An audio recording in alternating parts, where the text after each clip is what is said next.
빛이 우리에게 가져다주는 효능은 엄청나게 많습니다. 먼저 빛은 우리에게 열을 가져다 주지요. 사람이든 동물이든 식물이든 빛이 없으면 죽어서 살지를 못합니다. 태양에서 날아오는 엄청난 열이 지구를 따뜻하게 데워주니 우리가 이렇게 편안하게 생활을 하고 있습니다. 태양빛이 사라지면 지구상의 모든 생명체는 한순간에 얼어 죽고 말 것입니다. 빛은 또한 어두운 세상을 환하게 밝혀주지요. 세상에 만약 빛이 없다면 책도 읽을 수 없고 아름다운 경치도 감상할 수 없고 사랑하는 사람의 얼굴도 볼 수가 없습니다. 빛은 또한 병균이나 세균을 죽이는 작용도 합니다. 생명체가 살아가는 데 필요한 영양분도 공급해 줍니다. 그 외에도 빛은 우리에게 셀 수 없이 많은 효능을 가져다 주고 있습니다. 예수님은 오늘 본문에서 이 등불과 빛에 대해서 말씀을 하고 있습니다. 등불을 켜서 그릇으로 덮거나 평상 아래 두지를 않지요. 사람들이 빛을 보도록 등불을 켜서 등경 위에 높이 달아두지를 않습니까? 자, 오늘 본문에서 예수님 말씀한 이 등불 혹은 빛이 무엇을 가르칩니까? 마태복음 5장 14절에 보면은 예수님은 예수 믿는 우리 신자를 가리켜서 어두운 세상을 밝히는 세상의 등불이여 세상의 빛이라고 말씀했습니다. 그런데 본문에서 이 등불은 예수 믿는 신자를 가르치기보다 하나님의 말씀을 가르칩니다. 시편 119편 105절을 같이 한번 볼까요? 자, 다 같이 한번 읽어봅시다. 시작. 주의 말씀에 내 발의 등이 내 길의 빛이니. 주의 말씀, 하나님의 말씀이 어두운 세상을 환하게 비추는 내 발의 등불이고 내 길의 빛이라고 했습니다. 오늘 본문 17절에 보면은 숨은 것이 장차 드러나지 아니할 것이 없고 감추인 것이 장차 알려지고 나타나지 않을 것이 없느니라고 했습니다. 빛이 비치면은 숨은 어두움이 드러나지요. 마찬가지 하나님의 말씀에 빛이 비치면은 우리 안에 숨겨놓은 모든 악한 생각이나 악한 계획이 다 드러나게 되어 있습니다. 그렇지만 만약에 검은 천으로 꼭꼭 막아 놓는다면 아무리 빛이 비추어도 소용이 없잖아요. 하나님의 말씀도 마찬가지입니다. 듣는 사람이 관심을 기울이지 않으면 아무리 하나님의 말씀을 선포해도 소용이 없습니다. 듣는 사람이 말씀을 어떻게 듣느냐는 것이 중요합니다. 예수 믿는 신자가 하나님의 말씀을 어떻게 듣느냐에 따라서 축복을 받든지 아니면 받은 복을 빼앗기게 됩니다. 그래서 예수 믿는 신자는 항상 하나님의 말씀을 어떻게 들을지를 유의해야 합니다. 18절에서 그러므로 너희가 어떻게 들을까 스스로 삼가라는 구절이 바로 그런 뜻입니다. 18절은 뭐라고 합니까? 자, 누구든지 있는 자는 받겠고 없는 자는 그 있는 줄로 아는 것까지도 빼앗기리라고 했죠. 여기에는 여러 가지 의미가 있습니다. 오늘 본문에서는 어떤 의미냐? 이것은 관심과 열망을 가지고 하나님의 말씀을 듣고 순종함으로 열매를 맺는 사람은 구원의 축복과 은사를 풍성하게 받아 누린다. 반면에 하나님 말씀에 관심 없이 말씀을 듣고 들은 말씀을 지키지도 않는 사람은 어떻게 됩니까? 듣고 깨달은 것마저도 잃어버리게 된다는 그런 말씀입니다. 그러니까 보세요. 하나님의 말씀을 어떻게 듣느냐는 것이 여러분 이렇게도 중요합니다. 여러분은 예수 믿는 신자로서 하나님의 말씀 어떻게 듣습니까? 지금 이 설교를 어떻게 듣습니까? 하나님의 말씀에 대한 열망이나 관심도 없이 그냥 한쪽 귀로 듣고 한쪽 귀로 그냥 흘려버립니까? 하나님 말씀 듣기는 하는데 그냥 믿음으로 그 말씀을 받아들이지를 않고 그냥 인격 수양이나 혹은 교양 삼아서 그냥 하나님의 말씀을 듣습니까? 말씀을 듣기는 하지만 그 들은 말씀을 내 마음에 간직하고 지키지를 않습니까? 말씀을 지키면 어려움을 당한다고 말씀을 지키지를 않습니까? 이렇게 말씀을 재미삼아 듣고 말씀을 듣기만 하고 지키지를 않는다면은 천번 만번을 들어도 그 말씀이 내 안에서 열매를 맺지 못합니다. 열매는 그냥 내가 지금까지 말씀을 통해 받았던 은혜와 모든 축복마저 다 그냥 빼앗겨 버립니다. 여러분 신앙생활 할수록 하나님의 말씀의 열매가 내 안에서 더욱더 풍성하게 열매 맺기를 원합니까? 아니면 내 안에 있던 열매마저 다 사라지기를 원합니다. 세월이 흐를수록 말씀을 통해서 여러분이 더욱더 풍성한 은혜와 축복을 받아 누리기를 원합니까? 아니면 그동안 받아 누렸던 은혜와 축복마저 다 빼앗겨버리기를 원합니까? 우리가 하나님의 말씀이 내 안에서 풍성하게 열매 맺기를 원하면 어떻게 해야겠습니까? 18절에 보면 그러므로 너희가 어떻게 들을까? 스스로 삼가라고 했습니다. 너희가 어떻게 들을까? 스스로 삼가라. 오늘 정말 하나님의 말씀이 내 안에서 풍성한 열매를 맺고 말씀을 통해서 내가 풍성한 은혜와 축복을 받아 누리기를 원하시면 항상 말씀을 어떻게 들을까? 스스로 삼가고 조심해야 합니다. 사모하는 마음으로 하나님의 말씀을 듣고 그 들은 말씀을 마음에 간직하고 힘써 지켜나가면 더 많은 복을 받아 누리게 됩니다. 반면에 관심 없이 그냥 재미삼아 말씀을 듣고 들은 말씀을 마음에 간직하지도 않고 지키지도 않으면 지금까지 받은 축복마저 빼앗겨버립니다.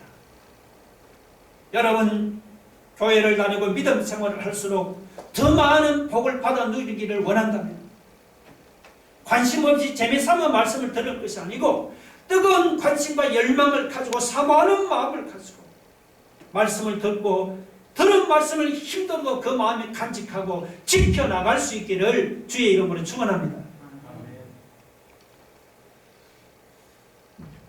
우리 예수 믿는 신자나 기독교가 세상 사람들로부터 욕을 먹고 비난을 당하는 것은 어제 오늘의 일이 아니죠.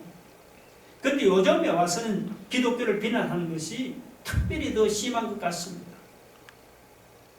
그 중에는 기독교를 무조건 비난하고 욕하는 경우도 있지요. 그러나 우리에게 잘못이 있어서 세상 사람들로부터 욕을 먹고 비난을 당한다는 사실도 우리가 인정을 해야 합니다. 교회에서 예수 믿는 신자는 서로를 향해 형제 자매라고 부르지 않습니까? 그 말은 말 그대로죠. 예수 믿는 신자는 예수님 안에서 한 형제요, 한 자매요, 한 가족이라는 말입니다. 세상적으로는 다르지만 영적으로는 예수님 안에서 다 같은 하나님을 아버지로 믿고 예수님을 구원자로 섬기는 하나님의 가족이요, 예수님의 가족이라는 그런 말 아닙니까? 그런데 하나님의 가족이 예수님의 가족이 왜 세상 사람들로부터 비난을 당합니까? 그 이유는 하나님의 가족이 하나님의 가족답게 살지를 못하기 때문이죠. 하나님의 가족이 정말 하나님의 말씀을 지키며 살고 있습니까? 예수님의 가족이 정말 예수님의 뜻대로 살고 있습니까? 우리가 그렇게 살지를 못하니까 세상 사람들로부터 욕을 먹는 것입니다. 교회만 그냥 들락날락 한다고 하나님의 가족이 되는 것이 아닙니다. 입으로 예수님을 믿는다고 예수님의 가족이 되는 것도 아닙니다. 하나님의 말씀을 듣고 행하는 사람이라 진짜 하나님의 가족이 되는 것입니다. 예수님의 뜻대로 행하는 사람이라야 진짜 예수님의 가족이 되는 것이죠. 우리는 그 사실을 본문에서 확인할 수가 있습니다. 자, 본문을 보시면 예수님의 어머니와 동생들이 예수님을 찾아왔는데 예수님 주변에 워낙 사람들이 많아서 가까이 갈 수가 없었습니다. 그 광경을 보고 예수님의 제자들 중에 한 사람이 예수님을 찾아가서 당신의 어머니와 당신의 동생들이 지금 당신을 만나려고 밖에서 기다린다고 알려주었죠. 그때 예수님께서 뭐라고 말씀했습니까? 예수님은 자기를 데리러 온 가족들에게 나에게는 새로운 가족이 있다고 말씀했습니다. 그 새로운 가족이 누굽니까? 자, 21절 한번 보세요. 예수께서 대답하여 이르시되 내 어머니와 내 동생들은 곧 하나님의 말씀을 듣고 행하는 이 사람들이라 하시니라. 예수님은 누구든지 하나님의 말씀을 듣고 행하는 바로 그 사람이 당신의 새로운 가족이라고 그렇게 말씀을 했죠. 그렇다고 예수님이 여러분 육신의 가족을 무시하는 것이 아닙니다. 누가복음 2장 51절에 보면 예수님은 어릴 때부터 갈릴리에서 부모님께 순종하면서 잘 받들어 섬겼습니다. 요한복음 19장 27절에 보면 예수님이 십자가에 죽으실 때 예수님은 육신의 어머니를 생각해서 사도 요한에게 자기 대신에 어머니를 잘 보살펴 달라고 부탁할 정도로 그런 효자였습니다. 성경을 보시면 예수님은 부모, 형제를 무시한 적이 한 번도 없었습니다. 예수님께서 여기서 말씀하고자 하는 것은 육신의 가족을 무시하는 게 아니라 영적 가족이 중요하다는 것을 말씀하고 있습니다. 예수님은 혈통관계로 되어진 육신의 가족관계를 뛰어넘는 새로운 가족관계에 대해서 말씀을 하고 있습니다. 육신적으로 예수님의 어머니요 예수님의 동생이라고 예수님의 진짜 가족이 아니고 하나님의 말씀을 듣고 행하는 사람 바로 예수님의 진짜 가족입니다. 예수 믿는 사람은 우리가 세상적으로 달라도 믿음 안에서 다 같은 하나님의 자녀가 되지 않습니까? 우리는 다 같은 하나님의 자녀로 구원받은 감격을 서로 나눌 수가 있습니다. 그뿐 아니죠. 믿는 사람에게는 비슷한 신앙 연단과 비슷한 신앙 체험이 있습니다. 믿지 않는 사람들이 모르는 예수님에 대한 지식도 있습니다. 그런 공감대가 우리 예수 믿는 사람을 한 가족처럼 묶어줍니다. 우리가 예수님의 가족이 되면 예수님께서 우리와 함께 해주십니다.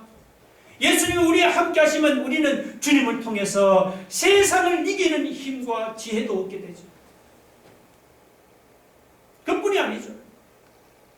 이렇게 믿는 사람이 주님의 이름으로 모인 것은 성령님도 함께 하십니다. 우리가 예수님의 가족이 되면은 성령님이 우리와 함께 하면서 우리를 새롭게 변화시킵니다. 놀라운 축복이 아닙니까? 우리가 예수님 안에서 함께 구원의 감격을 누리는 여러분 한 가족이 되기를 원하십니까?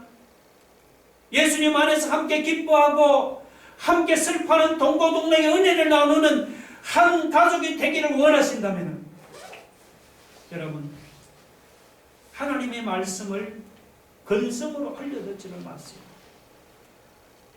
예수님은 하나님의 말씀을 듣고 행하는 사람이 바로 예수님, 주님의 어머니요 주님의 동생이요 주님의 가족이라고 말씀을 했습니다. 물론 우리가 하나님의 말씀대로 행하고 하나님의 말씀대로 산다는 것이 쉬운 일이 아니죠. 그러나 쉬운 일이 아니라도요 하나님의 말씀을 잘 듣고 말씀대로 행하고 말씀대로 사는 사람에게 주님의 가족에게 주시는 놀라운 하늘의 축복과 하늘의 은혜가 기다리고 있다는 사실을 믿으시기 바랍니다.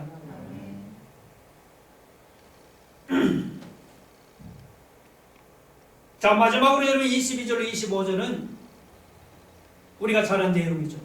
풍랑을 잔잔하게 하신 예수님에 대해서 말씀을 하고 있습니다. 예수님께서 갈릴리 호수 건너편으로 배를 타고 가십니다. 갑자기 큰 풍랑이 일어났습니다. 지금 갑작스러운 큰 풍랑으로 배 안에는 물이 막 가득 차 들어오고 있습니다. 그런데도 예수님은 배 안에서 태연하게 주무시고 계십니다. 제자들은 두려움에 겁에 질려 주무시던 예수를 막 흔들어 깨웠죠. 24절 보세요. 제자들이 나와 깨워 이르되 주여 주여 우리가 죽겠나이다. 제자들이 예수님을 흔들어 깨우자 주님이 잠에서 일어나서 바람과 물결을 꾸짖었습니다. 그러니까 그때까지 어떻게 사납게 뛰놀던 바람과 물결이 즉시 그냥 잔잔해졌습니다.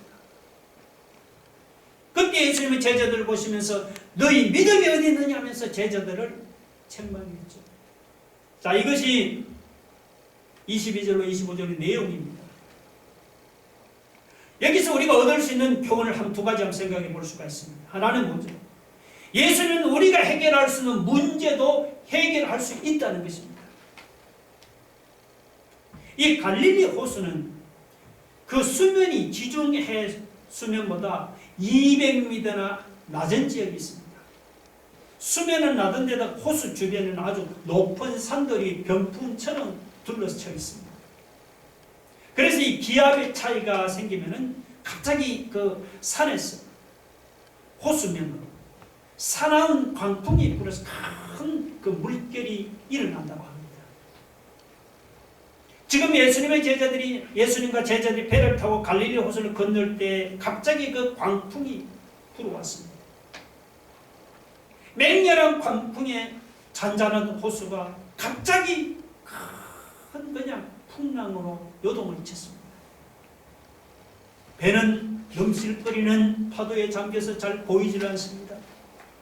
게다가 큰 물결이 부딪혀서 배 안에 물이 가득하게 되었죠. 자, 이대로 가다가는 정말 얼마 지나지 않았습니다. 배가 침몰할 것만 같은 상황입니다. 자, 이 여러분 베드로나 안드레나 요한과 야고보는 모두가 다 어떤 사람이 이들은 갈릴리 호수에서 아주 잔뼈가 굵은 노련한 어부들이었습니다. 그렇지만 이 갑작스런 광풍 앞에서는 아무리 노련한 어부라도 그냥 어떻게 해볼 수가 없었습니다. 주여 주여 우리가 죽겠나이다. 사나운 풍랑 앞에서 제자들은 해결책을 찾지 못하고 그냥 속수묵책으로 그냥 죽는다고 아우성만 칠 뿐이었습니다. 근데 그 순간 놀라운 일이 일어났죠.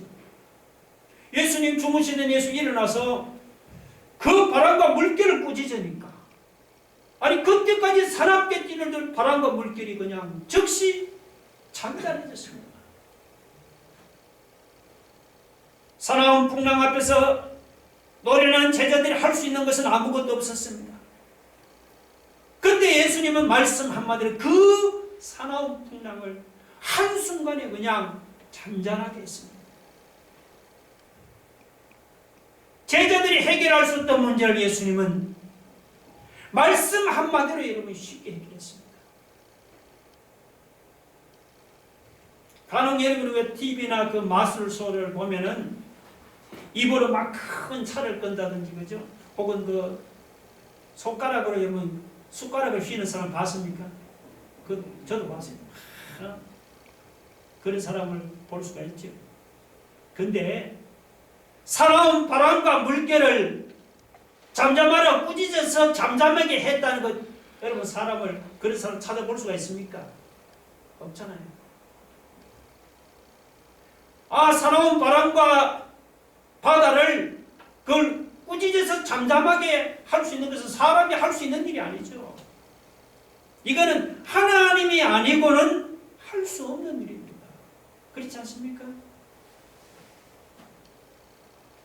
그러면 여기서 예수님 말씀으로 꾸짖어서 바람과 물결을 잔잔하게 했다는 것은 바로 예수님이 하나님이라는 그 말입니다. 예수님이 전능하신 하나님이기 때문에 말씀 한마디로도 사나운 바람과 바다를 잔잔하게 할 수가 있는 것입니다.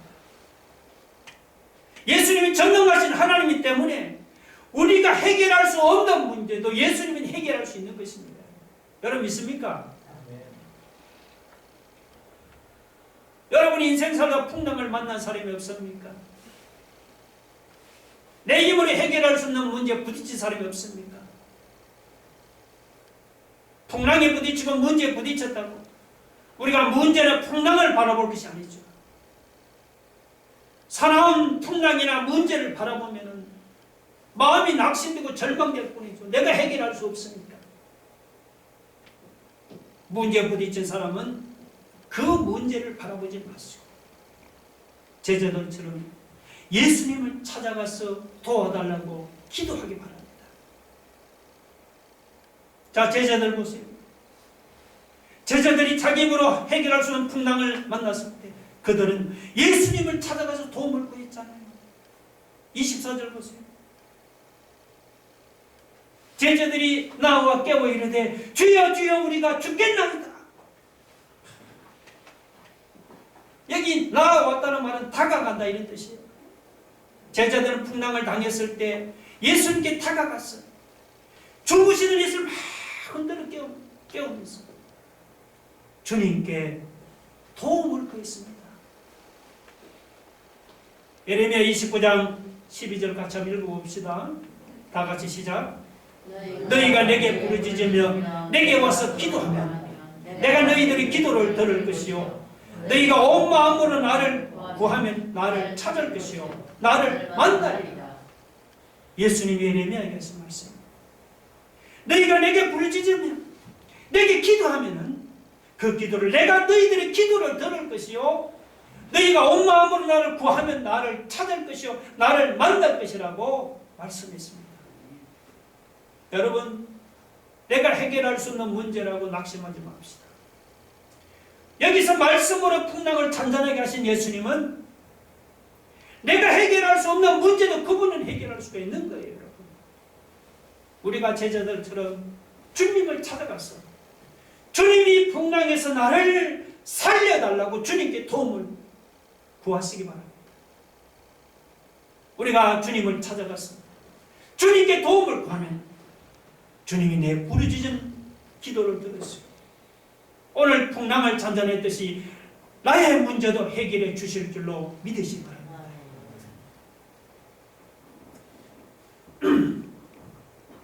자, 이 말씀에서 얻을 수 있는 교훈 또 하나 있습니다.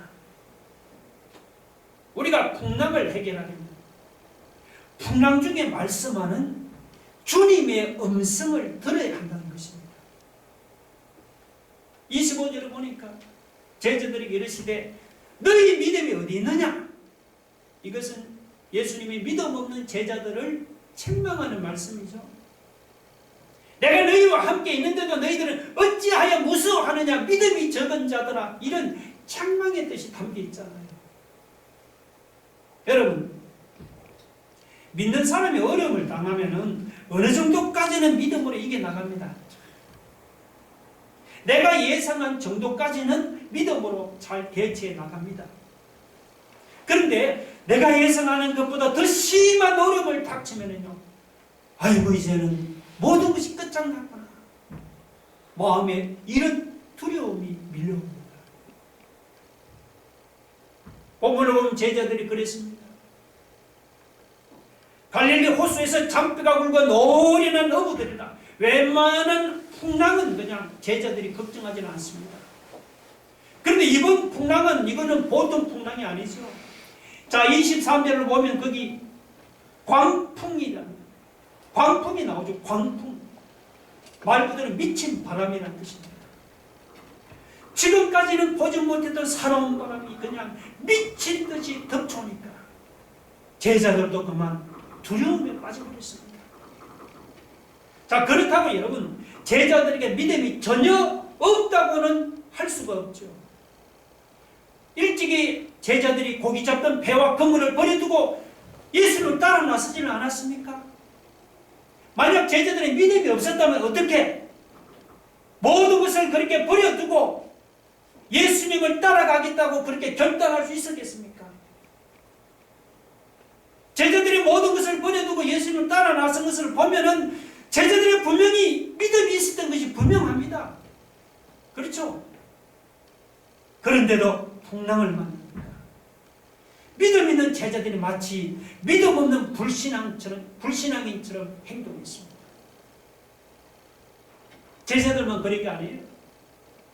믿는 사람에게는, 저 같은 목사님도 마찬가지, 우리 모든 믿는 사람에게는 누구나 이런 불신앙적인 모습이 다 함께 있습니다. 평소에 믿음 생활을 잘하는 것 같지만 어려운 문제에 부딪히면 이런 불신앙적인 모습이 누구에게나 다 나타납니다. 자, 그럼 어떻게 하면 우리가 이런 불신앙적인 모습에서 우리가 벗어날 수가 있을까요?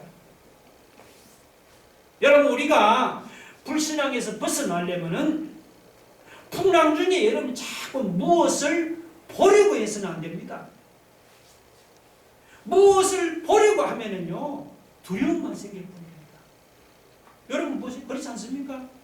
풍랑 중에 보면 눈에 보이는 건 사방팔방 보면 넘실거리는 파도만 보이잖아요. 그럼 당연히 두려움이 생기죠. 그래서 우리가 풍랑을 당할 때는 여러분 무엇을 보려고 하지 말고 우리는 들으려고 해야 합니다. 보려고 하지 말고 들으려고 해야 합니다.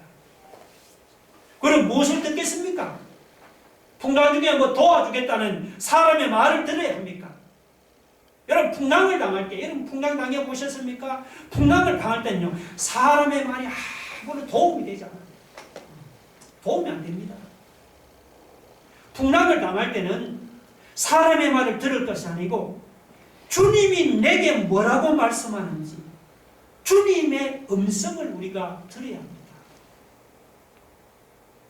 여러분 믿음이라고 하늘에서 그냥 뚝 떨어지는 게 아니죠. 로마서 10장 17절 같이 봅시다. 다 같이 시작. 믿음은 들음에서 나며 들음은 그리스도의 말씀으로 말미암았다. 믿음은 들음에서 난다 했습니다. 그러니까 주님의 이렇게 여러분이 말씀을 들을 때 믿음이 생기는 거예요.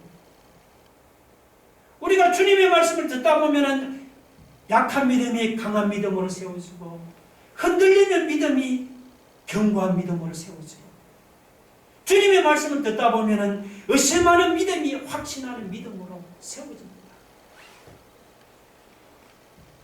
구약 성경에 보면 엘리야가 아합과 이세벨의 핍박의 위협을 느껴서 호렙산 동굴에 숨어 있을 때였습니다. 그렇게 하나님은 강한 바람이나 혹은 지진이나 불로서 에레미야를 위로한 것이 아니죠. 열왕기상 19장에 보면 하나님은 세미한 음성으로 막심 중에 있는 엘리야를 찾아와서 위로했습니다. 사도 바울이 고린도에서 복음을 전하다가 핍박을 받아서 마음이 크게 낙심할 때였습니다. 그때 밤중에 주님이 환상 가운데 찾아와서 말씀으로 바울을 이렇게 위로했습니다. 사도행전 18장 9절 10절 봅시다. 자, 다 같이 읽어봅시다.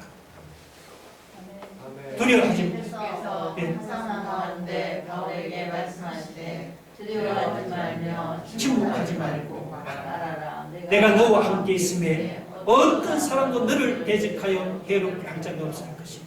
이는 이 성중에 내 백성이 많으니라. 두려워하지 말며 침묵하지 말고 말하라. 내가 너와 함께 있음에 어떤 사람도 너를 대적하여 해롭게 할 자가 없을 것이다. 바울이 두려움을 떨고 있을 때 주님이 한밤중에 환상으로 찾아와서 말씀으로 이런 음성을 들려주면서 두려움을 떨고 있던 바울을 위로했습니다. 여러분, 우리도 바울이 들을 때 이런 주님의 음성을 들어야 하는 거예요. 제자들처럼 오늘 우리 중에도 풍랑을 당해서 믿음이 흔들립니까? 내 힘으로 해결할 수 없는 문제에 부딪혀서 지금 제자들처럼 혹시 주여 주여 우리가 죽겠나이다 이렇게 두려움에 빠진 사람이 있습니까?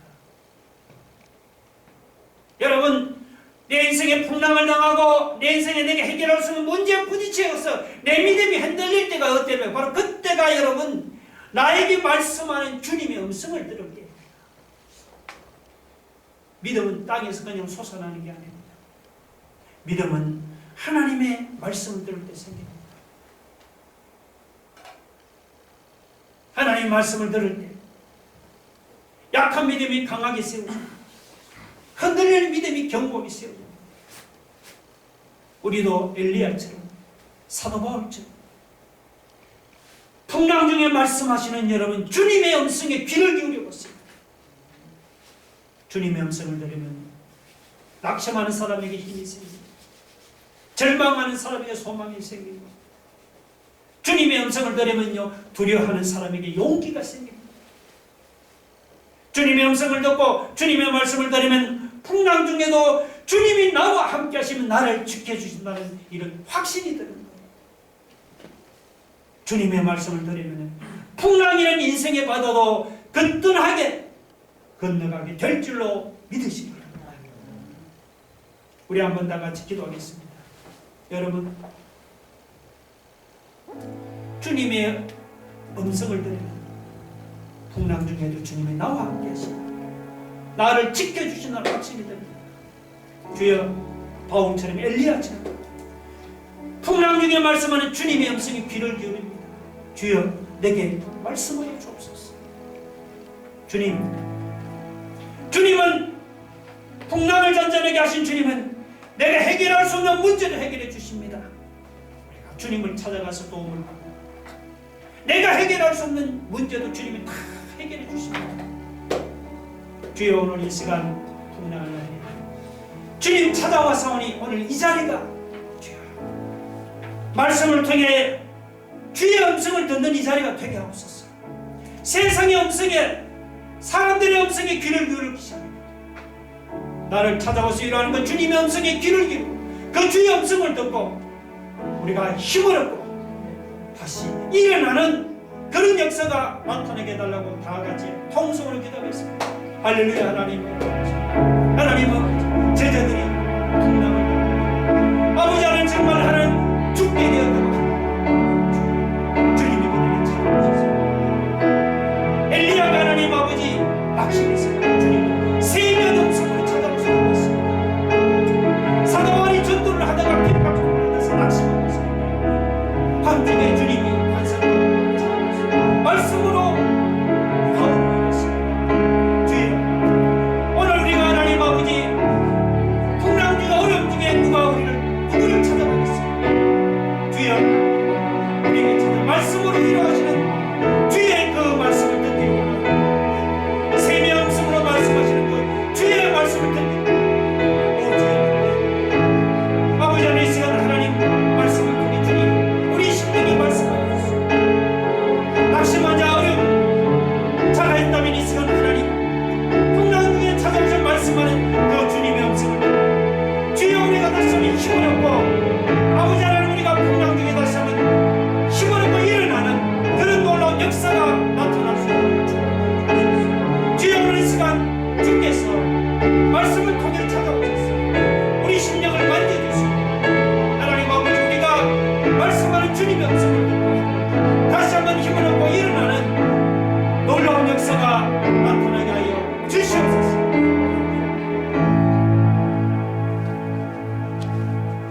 예수님 이름으로